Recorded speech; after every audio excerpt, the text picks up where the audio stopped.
Konsep sekolah wawasan mampu menjadi gagasan penting bagi peserta dialog peningkatan usaha perpaduan kaum seharusnya bermula dari golongan belia. Ia perlu diberi penekanan dalam aspek kesamaan selain tidak lagi Sistem pendidikan negara membeza-bezakan. memerlukan mengenai perpaduan yang mencari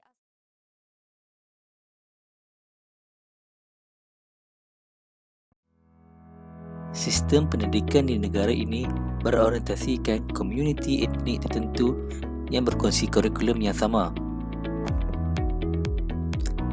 Sistem ini disebut sebagai sistem pendidikan vernakular ataupun jenis kebangsaan.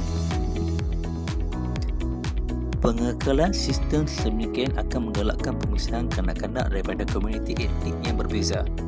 Jika langkah bersepadu kurang mampu dilaksanakan, tidak mustahil matlamat kerajaan untuk memupuk kesepaduan sosial antara anggota masyarakat menerusi sistem pendidikan kebangsaan sukar untuk dicapai.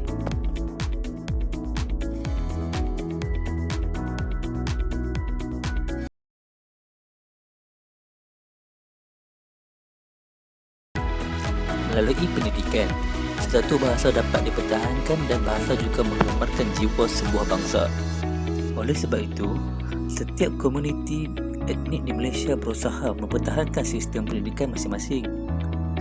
Jadi, berusaha kerajaan untuk membentuk satu identiti kebangsaan menerusi sistem pendidikan kebangsaan dengan menggunakan bahasa Melayu sebagai bahasa kebangsaan agak sukar.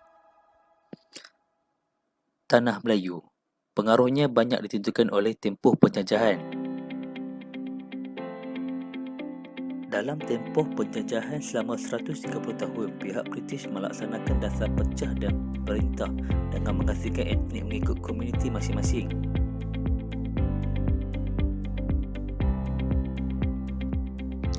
Komuniti Melayu.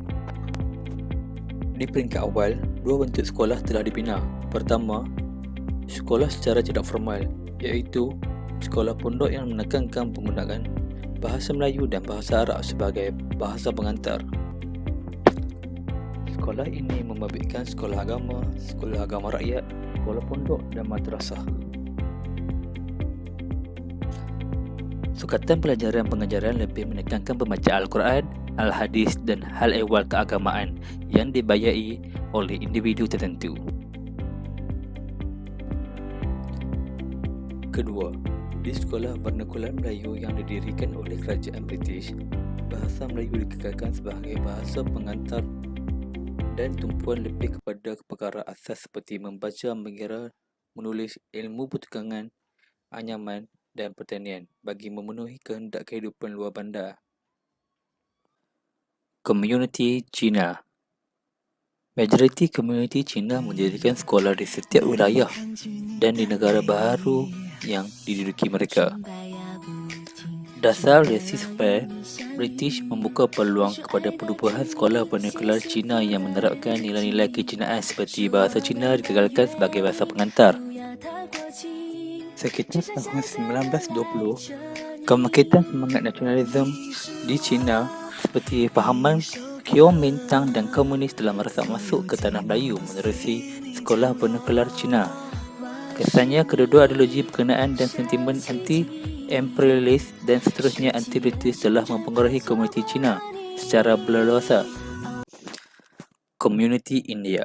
Kedatangan komuniti India ke tanah Melayu semakin meningkat pada sekitar 1880 hingga 1890. Sekolah vernakular Tamil ditubuhkan oleh pihak pengurusan estet dan penerapan nilai-nilai ketamilan diberikan keutamaan oleh komuniti India. Antaranya penggunaan bahasa Tamil sebagai bahasa pengantar, sukatan pengajaran dan tenaga pengajar diambil dari India. Sekolah vernakular Inggeris. Pendidikan Inggeris mula berkembang di tanah Melayu setelah penubuhan Pioneer Free School pada tahun 1816. Sekolah ini diresui oleh para membalik Kristian dan bahasa Inggeris menjadi bahasa pengantar utama. Kebanyakan komuniti Cina dan India yang menetap di bandar berpeluang memasuki sekolah berkenaan, manakala bagi komuniti Melayu pula, kelas atasan lebih diberikan keutamaan berbanding dengan Melayu kelas bawahan.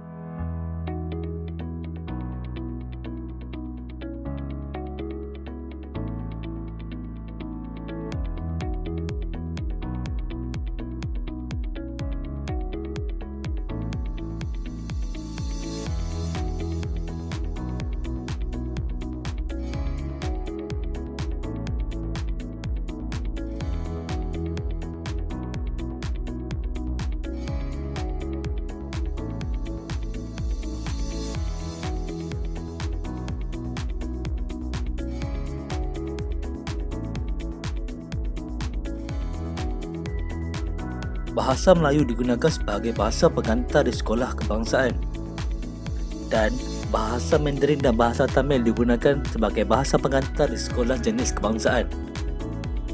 Antara yang berlaku di pendidikan menengah, kelas peralihan selama setahun, bahasa Melayu sebagai bahasa pengantar utama, bahasa ibunda dibenarkan sekiranya memenuhi syarat, kelas moral dan kelas agama Islam. Antara tujuan dan matlamat sekolah wawasan, mewujudkan perpaduan dalam kalangan murid-murid yang berbagai bangsa dan latar belakang. Antara pendidikan pra-universiti, tingkatan 6, matrikulasi, diploma.